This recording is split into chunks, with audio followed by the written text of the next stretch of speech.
नमस्कार, मैं प्रियंका स्वागत करती हूँ आप सभी का यूआई खबर में। चलिए शुरू करते हैं आज की ताज़ा बुलेटिन, लेकिन उससे पहले हमारे चैनल को सब्सक्राइब कर लीजिए ताकि दिन भर के सारे अपडेट एक साथ एक वीडियो में सबसे पहले मिल जाए। चलिए नजर डालते हैं आज के हेडलाइंस पर। लखनऊ से यूआई के लिए सीधी उड़ान फिर शुरू, एयर इंडिया ने यात्रियों को दी बड़ी राहत। यात्रियों को रुलाना इंडिगो को पड़ा भारी, इंडिगो पर सख्ती, 5% फ्लाइट काटी, कई उड़ानें रद्द। कार रेंट बकाया नहीं चुकाया, अलन कोर्ट ने युवक को 20,174 दिरहम अदा करने का दिया आदेश। अबुधाबी में रोड बंदी शुरू, दुबई शारजाह में हादसों और भारी जाम से सुबह की रफ्तार ठप। यूएई में पूरे हफ्ते गर्मी, बढ़ती नमी, हल्की बारिश की उम्मीद और कई इलाकों में फॉग का अलर्ट। और जानेंगे क्या है आज के रियाल रेट, क्या है आज के गोल्ड रेट और क्या है आज के दिरहम रेट। चलिए खबरों को विस्तार से समझते हैं। लखनऊ से यूएई के लिए सीधी उड़ान फिर शुरू, एयर इंडिया ने यात्रियों को दी बड़ी राहत। लखनऊ से खाड़ी देशों का सफर करने वाले यात्रियों के लिए राहत भरी खबर है। बता दें कि एयर इंडिया ने संयुक्त अरब अमीरात के लिए सीधी उड़ान सेवा दोबारा शुरू कर दी है।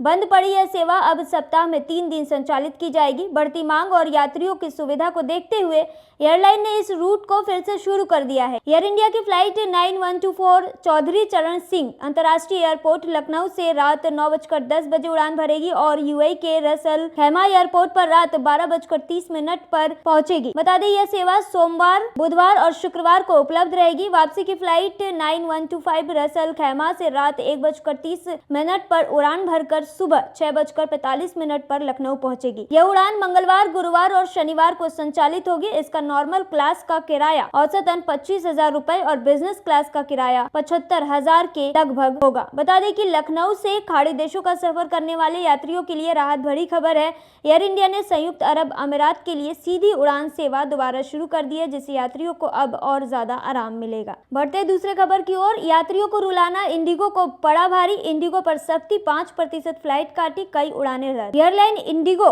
में लगातार 8 दिन से चल रहे संकट के बीच सरकार ने इंडिगो पर भी सख्त एक्शन लिया है। बता दिए कि सिविल एविएशन मंत्रालय की हाई लेवल मीटिंग के दौरान एयरलाइन की 5% फ्लाइट्स में कटौती का निर्देश जारी किया गया है। यह कटौती high demand, high frequency route पर फ्लाइट में की गई है।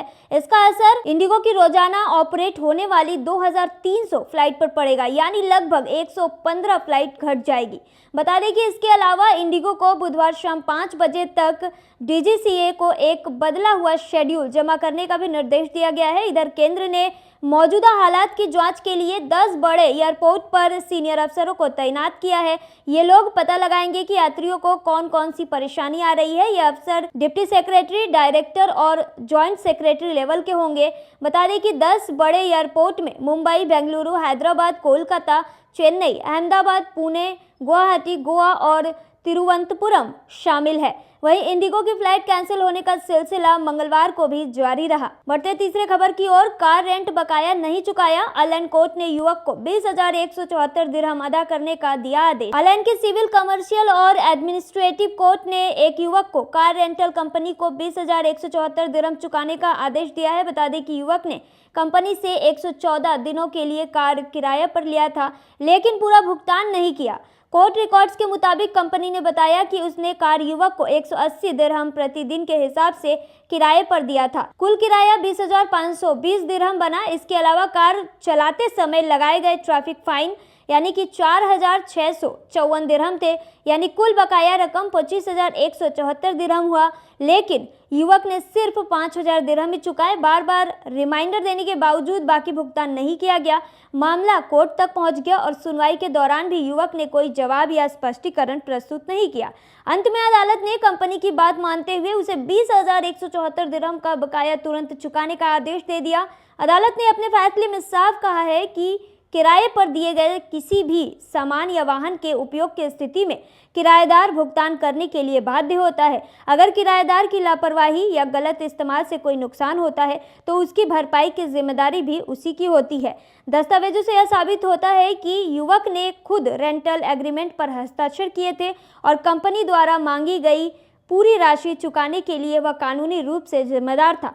चूंकि उसने न कोई ठोस बचाव पेश किया और न ही ऐसा कोई सबूत दिया कि उसने बकाया चुका दिया है, इसीलिए अदालत ने कंपनी का दावा सही माना। बढ़ते हैं चौथे खबर की ओर, अबुधाबी में रोड बंदी शुरू, दुबई शारजाह में हादसों और भारी जाम में सुबह की रफ्तार ठप। बढ़ते चौथे खबर की ओर, अबुधाबी में रोड बंदी शुरू, दुबई शारजाह में हादसों और भारी जाम से सुबह की रफ्तार ठप। अबू धाबी मोबिलिटी ने शेख जायद बिन सुल्तान स्ट्रीट पर आंशिक रूप से सड़क बंद करने की घोषणा की है। बता दें कि यह बंदी मंगलवार यानी 9 दिसंबर से शुरू हो चुकी है और सोमवार 22 दिसंबर तक जारी रहेगी। इस दौरान सड़क पर जरूरी मेंटेनेंस कार्य किया जाएगा। प्राधिकरण ने एक्स पर लोगों को सलाह दी है कि अगले 2 हफ्तों तक वैकल्पिक रास्तों का उपयोग करें ताकि बंदी का असर कम हो सके। बताया गया है कि यह काम सड़क नेटवर्क की सुरक्षा और मजबूती बनाए रखने के लिए किया जा रहा है।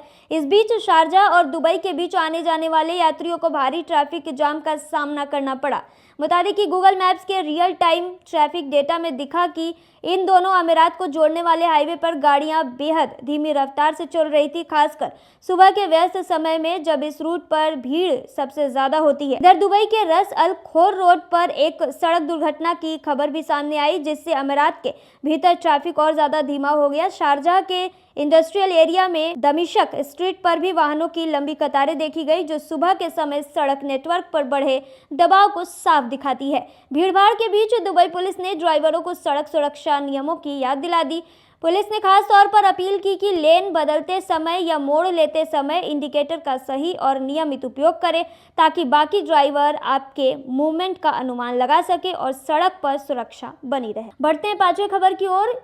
यूएई में पूरे हफ्ते गर्मी, बढ़ती नमी, हल्की बारिश की उम्मीद और कई इलाकों में फॉग का अलर्ट। यूएई में इस सप्ताह गर्म मौसम जारी रहेगा और रात के समय नमी यानी ह्यूमिडिटी बढ़ने की संभावना है। मौसम विशेषज्ञों के मुताबिक सप्ताह के अंत तक देश के पश्चिमी और तटीय इलाकों में हल्की फुहारें पड़ने की मामूली संभावना भी बनी हुई है। नेशनल सेंटर ऑफ मेट्रोलॉजी ने मंगलवार को बताया है कि पूरे अमीरात में मौसम अधिकतर साफ से लेकर आंशिक रूप से बादलों वाला रहेगा। दुबई और अबू धाबी में तापमान 18 डिग्री सेल्सियस से लेकर 31 डिग्री सेल्सियस के बीच दर्ज किया जाने का अनुमान है। वहीं बता दें कि मंगलवार के लिए अनुमान है कि दुबई में अधिकतम तापमान 31 डिग्री सेल्सियस और न्यूनतम तापमान 18 डिग्री सेल्सियस रहा। वहीं बता दें बुधवार की ओर बढ़ते हुए मौसम आंशिक रूप से बादलों से घिरा रहेगा और दिन बढ़ने के साथ पश्चिमी क्षेत्रों में बादल छाने की संभावना और बढ़ जाएगी। रात के समय नमी एक बार फिर बढ़ेगी, जिससे गुरुवार सुबह हल्की धुंध या फॉग बनने की संभावना बढ़ जाएगी। हवाएं दिशा बदलकर हल्की से मध्यम गति की उत्तर पूर्वी बन जाएगी और खुले इलाकों में इनकी रफ्तार थोड़ी बढ़ सकती है।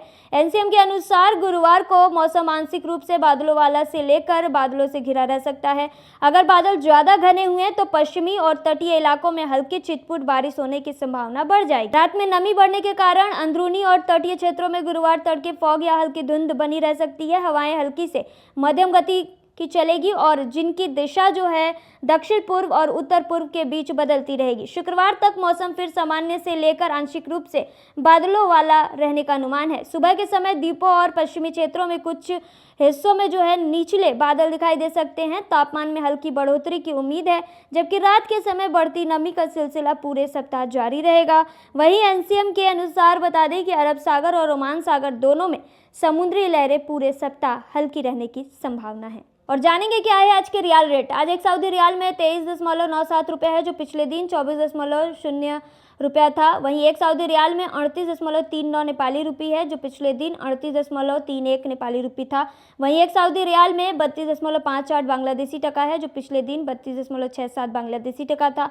वहीं एक सऊदी रियाल में 74.76 पाकिस्तानी करेंसी है, जो पिछले दिन 74.70 पाकिस्तानी करेंसी था। वहीं एक सऊदी रियाल में 23.99 भूटानी करेंसी है, जो पिछले दिन 23.94 भूटानी करेंसी था। और जानेंगे क्या है आज के गोल्ड रेट। दुबई में आज 18 कैरेट सोने का दाम 385.25 दिरहम है, जो पिछले दिन 385 दिरहम था। यानी कि आज की गोल्ड रेट 18 कैरेट की भारतीय मुद्रा में बात करें तो 9,438 रुपए के हैं। वहीं 22 कैरेट गोल्ड का दाम 468.75 दिरहम प्रति ग्राम है, जो भारतीय मुद्रा में 11,486 रुपए के होते हैं, जो पिछले दिन 468.25 दिरहम प्रति ग्राम था। वहीं दुबई में 24 कैरेट सोने का दाम 506.25 दिरहम है, जो कि पिछले दिन 505.75 दिरहम था। वहीं आज के 24 कैरेट सोने का दाम भारतीय मुद्रा में बात करें तो 12,402 रुपए के हैं। जानेंगे क्या है आज के दिरहम रेट। आज एक वही दिरहम में 24.53 रुपए है, जो पिछले दिन 24.55 था। वहीं एक वही दिरहम में 39.23 नेपाली रुपये है, जो पिछले दिन 39.15 था। वहीं एक वही दिरहम में 33.30 बांग्लादेशी टका है, जो पिछले दिन 33.29 बांग्लादेशी टका था। वहीं एक वही दिरहम में 76.41 पाकिस्तानी करेंसी है, जो पिछले दिन 76.33 पाकिस्तानी करेंसी था। वहीं एक वही दिरहम में 24 24.52 भूटानी करेंसी है, जो पिछले दिन 24.47 भूटानी करेंसी था। तो ये थी आज की ताज़ा बुलेटिन। ऐसे ही ताज़ा अपडेट के लिए बने रहिए हमारे चैनल पर, देखते रहिए यूएई खबर। धन्यवाद।